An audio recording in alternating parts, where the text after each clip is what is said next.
A deal has been reached at the global climate conference COP28 in Dubai. After all-night talks, a new text was released in the early morning and approved just a few hours later. The agreement calls for transitioning away from all fossil fuels, including coal, oil and gas. Several observers called that wording historic. This comes after previous drafts had not included any reference to getting away from using fossil fuels. That had been rejected by dozens of countries. The new deal was announced by Conference President Sultan Ahmed Al Jaber from the United Arab Emirates. This is what he said.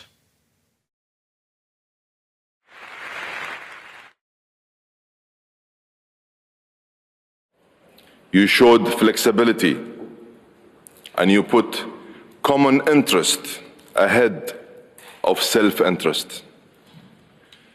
We have the basis to make transformational change happen. Let us finish what we have started.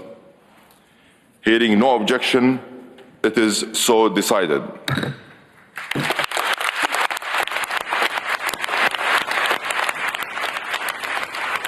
All right, let's get more from DW correspondent Jula Sardeli, who's at COP28 in Dubai. Jula, we have a breakthrough, but how did that come about?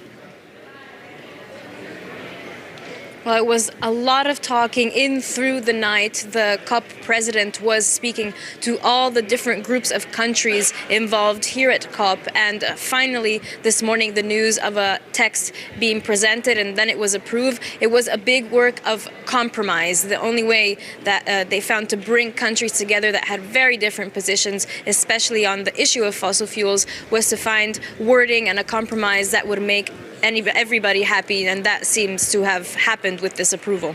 Fossil fuels, that was the sticking point. What is the future of coal, oil and gas now?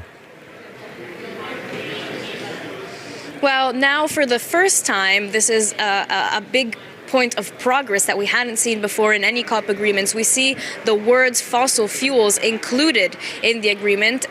What has not been achieved is what the most ambitious countries wanted, which was the wording on phasing out fossil fuels, so stopping the production and the consumption of fossil fuels. The compromise that was found was wording on transitioning away from fossil fuels, which commenters have said is pointing in the same direction as a phase out, but it is weaker language. It gives countries more wiggle room to interpret themselves what transitioning away means. There are also some provisions in the text that reference specific fossil fuels. For example, coal, referencing coal, the most polluting fossil fuels.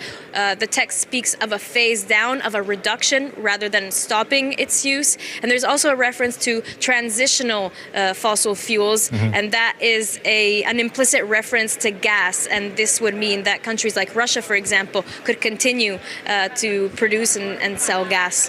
Julia, so how have poorer countries most affected by climate change reacted to this?